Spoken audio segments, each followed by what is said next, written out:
The woman who stopped shrinking herself. Margaret had spent 83 years of her life being what everyone else needed her to be. At the age of 109, sitting in her worn wooden rocking chair by the window, she finally understood the one truth that had taken her a lifetime to learn: that shrinking yourself to make others comfortable is the most dangerous thing a person can ever do. She had been the kind of woman who apologized for taking up space, who made herself smaller in crowded rooms, who swallowed her pain so others would not have to feel uncomfortable. And for decades, she called it kindness. She called it loyalty. She called it love. But on this quiet February afternoon, watching the sun dip behind the old oak tree in her garden, she realized with painful clarity that it had never been any of those things. It had been fear, plain, quiet, devastating fear. The people who tested her without knowing it. The strangest thing about disrespect, Margaret had learned, was that it rarely announced itself. It did not come wearing a villain's face or carrying a weapon. It crept in softly, disguised as casual comments, forgotten promises, and love that always seemed to come with conditions attached. She remembered the friends who never showed up when she needed them, but were always the first to call when they needed something from her. She remembered the family members who took her silence as permission to keep pushing, keep taking, keep leaning on her without ever once asking how she was holding up underneath the weight of it all. Good people, she often thought, people who genuinely believed they meant well, could still test your boundaries without realizing they were doing it. And because they were good people, you let it go. You told yourself you were being too sensitive. You told yourself that being patient was a virtue, but patience without limits is not a virtue, Margaret now knew. It is a slow surrender. The day she finally stopped letting them get away with it. There was a particular afternoon many decades ago when something in Margaret simply shifted. A cousin had borrowed money from her for the third time that year and laughed it off at a family gathering as though it were a joke between them, as though Margaret's generosity was something to be smiled at and never repaid.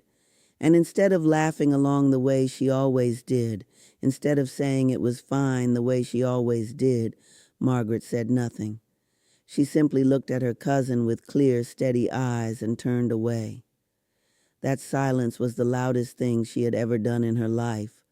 It was not dramatic. There was no argument, no tears, no confrontation. But something had ended in that moment, and something else, something new and strong and deeply hers, had begun. She stopped returning calls that always left her feeling drained. She stopped rearranging her schedule for people who never considered hers. She stopped explaining herself to people who had already decided how they saw her. And the world did not end. In fact, it got quieter. And in that quiet, she finally heard herself. What happens when you let them miss you? The first few weeks were strange. Margaret had been so accustomed to being available, to being needed, to being the person everyone could count on at any hour, that the silence felt almost wrong at first. She waited for the guilt to consume her, the way it always had in the past whenever she said no or pulled back. But the guilt never came, or if it did, it stayed only briefly before fading. What came instead was something she had no word for at first, a lightness, a sense that her days now belonged to her in a way they never quite had before. The people who truly cared found ways to show it. They adjusted. They respected the new space she had created. But the ones who had only valued her for her availability, for her willingness to always say yes, to always show up, to always give, those people drifted. And she let them, because some people, she understood now, are supposed to miss out on you, not as punishment, not out of bitterness, but because their presence in your life was costing you something you could not afford to keep losing, yourself. The face you have in your head. Right now, Margaret knew with the wisdom of a century of living that whoever was reading her story had a face in their mind right now, someone specific, someone they had been too forgiving of, too patient with, too afraid to lose, someone they had bent themselves out of shape trying to keep.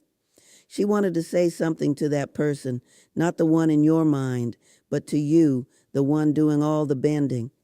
She wanted to say that the fear of losing someone who does not fully value you is not love. It is attachment built on insecurity. Real love does not require you to make yourself smaller.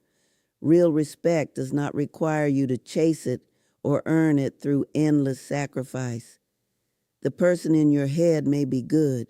They may even love you in their own limited way. But if keeping them in your life means constantly shrinking yourself, constantly excusing behavior that hurts you, constantly calling your own suffering loyalty, then letting them miss you is not cruelty, it is survival, the life you get back. Margaret closed her eyes and rocked gently in her chair, feeling the afternoon sun warm her face. At 109 years old, she had outlived regrets that once felt like they would kill her. She had watched people come and go, some who left too soon, some who stayed too long, and some whose absence turned out to be the greatest gift she never knew she needed. The life she had now, quiet and fully hers, had been built not by holding on but by learning when to let go. She had learned that your peace is not selfish, it is sacred. She had learned that the moment you stop chasing people who are comfortable with your silence, you begin to discover who you truly are when no one is watching, no one is needing, no one is taking. And what she found in that space after all those decades of giving herself away was the most surprising thing of all. She found that she was still there, still whole, still worth knowing. The sooner you understand that some people are supposed to miss out on you, the sooner you get your life back. And your life, all of it, every quiet and loud and ordinary and extraordinary piece of it, was always meant to be yours. The morning she taught the world her secret. It was a cold and gentle morning when the young woman arrived at Margaret's door with a notebook in her hand and uncertainty in her eyes. She was perhaps 26 years old, maybe 27, with the kind of tired face that comes not from lack of sleep, but from carrying too much for too long. Margaret recognized that face immediately because she had worn it herself for the better part of 6 decades. The young woman's name was Clara, and she had heard about Margaret through a mutual friend who said that if anyone could help her make sense of the mess her life had become, it was the old woman on Elm Street who had somehow figured out how to be at peace. Margaret invited her in without a word, poured 2 cups of tea, and waited. Clara began to speak, and once she started, she could not stop. She talked about the man she had loved for 4 years, who made her feel lucky just to be chosen, as though his affection were a prize she had won rather than something she simply deserved. She talked about the friends who called her dramatic whenever she expressed a need, who made her feel like her emotions were an inconvenience to be managed rather than a truth to be heard. She talked about the job she stayed in too long because leaving felt like admitting failure, and the family dinners she kept attending, even though she always drove home feeling hollow and unseen. And when she finally stopped talking, her tea had gone cold, and her eyes were wet, and she looked at Margaret with the desperate expression of someone who has been underwater for years and has only just remembered that air exists. Margaret was quiet for a long moment. Then she said something Clara would carry with her for the rest of her life. She said that the most painful thing a person can do is spend their energy trying to make themselves acceptable to people who have already decided how much they are worth. She said that when you keep showing up for people who do not show up for you, you are not being loyal. You are teaching them that your presence has no value, that you can be taken and taken from, and you will still return with more to give. And eventually, she said, you forget that you ever had anything worth protecting in the first place. Clara asked her how she had finally stopped. Margaret looked out the window for a moment and then looked back with eyes that held no bitterness, only the calm clarity of someone who has walked through fire and come out the other side with nothing left to prove. She said she stopped the day she understood that missing someone is not the same as needing them, and that being needed is not the same as being loved. She said the moment she truly accepted that some people would only ever see her as a resource, a place to come when they were running low, a person to call when their other options had dried up, was the moment she stopped making herself available to be used that way. She told Clara that it had not happened overnight. There was no single dramatic moment of transformation, no speech she gave, no door she slammed. It was quiet and it was gradual, and it happened in the small daily decisions to choose herself, to eat the meal she actually wanted instead of what was easiest for everyone else, to say I cannot make it tonight without offering 17 explanations, to sit with the discomfort of someone's disappointment without immediately rushing to fix it for them. She told Clara that the loneliness of that early period was real, and she would not pretend otherwise. When you have built your entire identity around being needed, around being the one who shows up and gives and holds everything together, the silence that comes when you stop doing that can feel like punishment. But she had learned to sit in that silence.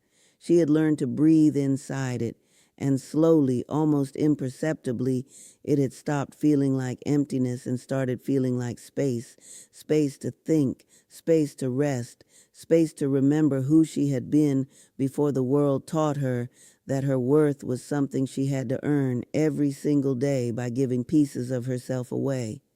Clara left that afternoon with red eyes and a full notebook, and something shifting quietly behind her expression.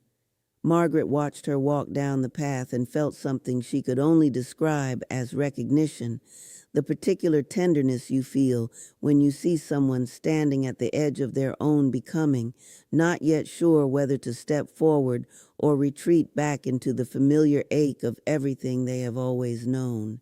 She hoped Clara would choose herself. She hoped it would not take her a century to do it.